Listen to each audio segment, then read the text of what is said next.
Bueno, en este momento vamos a trabajar con la potenciación y la radicación en Q, que es lo mismo que decir en los números racionales, ¿sí? Acá estamos metiendo dentro del grupo a los conjuntos, por ejemplo, de los números enteros, de los números naturales, los racionales positivos, negativos, ¿sí? Todos los que fuimos conociendo hasta ahora.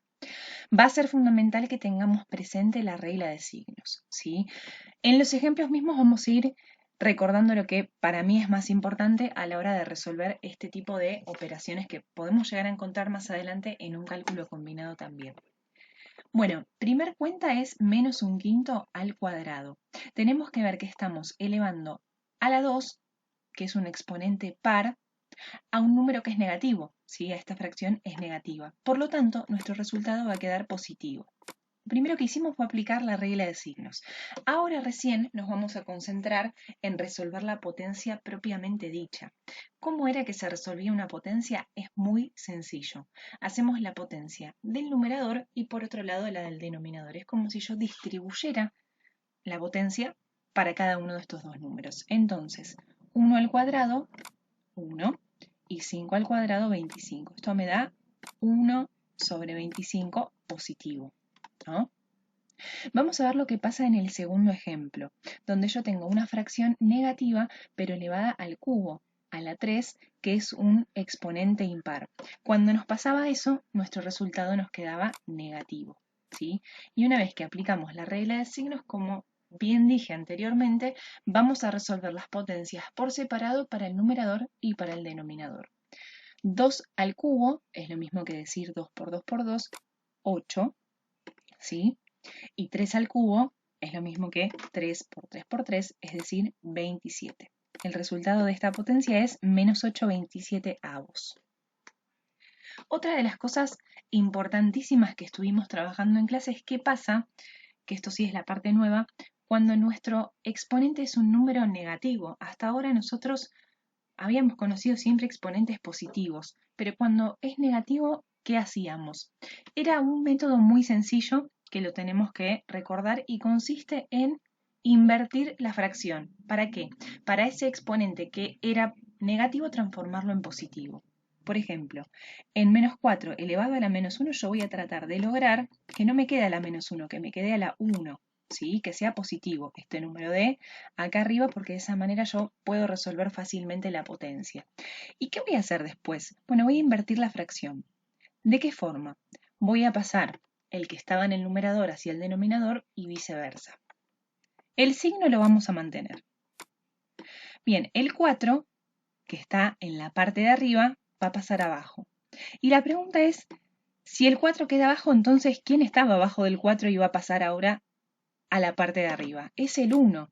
Recordemos que menos 4 o 4 es lo mismo que decir 4 sobre 1, ¿sí? Nuestros números enteros, si los observamos, si los vemos como una fracción, tienen un 1 como denominador. Así que esto es lo que vamos a utilizar y a tener presente para resolver este tipo de potencias, ¿sí? Bien, la nueva potencia que vamos a resolver, en definitiva la que nos quedó después de aplicar esta propiedad, es menos un cuarto elevado a la 1. Como ya sabemos, si un número negativo lo elevamos a la 1, que es impar, nos queda negativo. Pero aparte hay una propiedad que respalda esto y dice, todo número elevado a la 1 es igual a sí mismo. O sea que menos un cuarto a la 1 me da menos un cuarto. Y acá termina la potencia. Tenemos otro ejemplo parecido, que es menos 5 sextos a la menos 2. Vamos a tratar de que esta potencia no me quede a la menos 2, sino que me quede a la 2. ¿Sí? Vamos a mantener el signo de nuestra base y vamos a dar vuelta a la fracción. El 6 pasa arriba y el 5 abajo. Acá es mucho más claro porque se ven bien el numerador y el denominador. En la cuenta anterior yo tuve que acordarme cuál era ese denominador que no veíamos al principio. ¿Sí? Bien, regla de signos. Es una fracción negativa elevada a la 2, un número par. Me va a dar positivo el resultado. Recién ahora voy a resolver la potencia. 6 al cuadrado es 36, 5 al cuadrado es 25. ¿Sí? Y acá termina entonces esta potencia. La cuenta que tenemos acá, menos 6 elevado a la menos 2, es muy parecida a esta otra. Miren, se las voy a marcar. Pero tiene una diferencia fundamental, que es que no está el paréntesis. Es decir, no es lo mismo si me aparecen estos paréntesis que yo acabo de agregar en rojo que si no me aparecen. ¿Por qué? Porque eso me está indicando que el número que participa en la potencia es el 6, ¿sí? Es decir, la potencia, si yo la tuviese que encerrar, sería esta. Y el menos va a quedar fuera, es externo, ¿sí? Así que ojo si está o si no está el paréntesis, porque el paréntesis es el que me indica qué abarca ese exponente, cuál es la cuenta en sí de potenciación, ¿sí?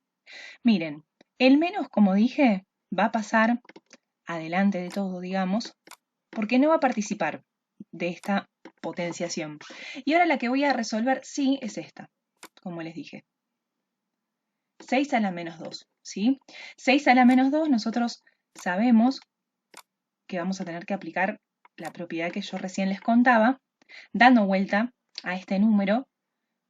Recordemos que debajo del 6 estaría el 1, así que 6 a la menos 2 es equivalente a decir 1/6 a la 2 al cuadrado, ¿sí?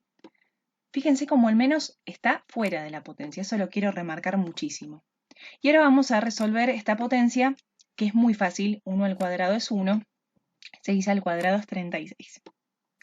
Y acá termina, ¿sí? Pero el menos queda delante del número y no participó de la potencia. Eso es importante decirlo. Bueno, me había olvidado de agregar el menos acá. Todavía no llegamos a esa cuenta, pero ya lo voy agregando. Ahora más adelante voy a tocar esa partecita. Pero pasamos a la parte de raíz, que es mucho más cortita y es mucho más parecida a lo que nosotros ya conocíamos. Acá sí que no hay muchos agregados porque se resuelve muy parecido a la potenciación. Es decir, tengo que trabajar con el numerador y el denominador medio por separado, distribuir esta raíz. Entonces, en este caso yo voy a hacer la raíz cuadrada de 25 primero, que es 5, y la raíz cuadrada de 144, que es 12. Como no hay fracción negativa ni nada por el estilo, ni siquiera hay que preocuparnos por la regla de signos. Ese es el resultado final. En cambio, lo que nos pasa en la última de todas las cuentas es que la fracción radicando, la que está dentro de esta raíz cúbica, es negativa. Entonces acá sí había que acordarnos qué pasaba cuando teníamos una raíz de índice impar de un número negativo. Nos daba negativo, ¿sí? No estamos haciendo más que aplicar la regla de signos que ya aprendimos para los números enteros. Y ahora sí voy a resolver la raíz cúbica para el 8 y para el 125. La raíz cúbica para el 8 nos da 2 y la raíz cúbica para el 125 nos da 5. Yo siempre les recomiendo que ustedes traten de transformar a una raíz en una pregunta para poder resolverla de una manera por ahí un poquito más sencilla y más entendible.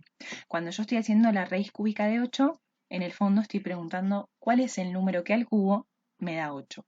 Y ahí era cuando yo les propongo, empiecen a probar, empiecen a tantear, a ver cuál es la multiplicación que los hace llegar, bueno, a ese número que están buscando para saber finalmente el resultado, ¿sí?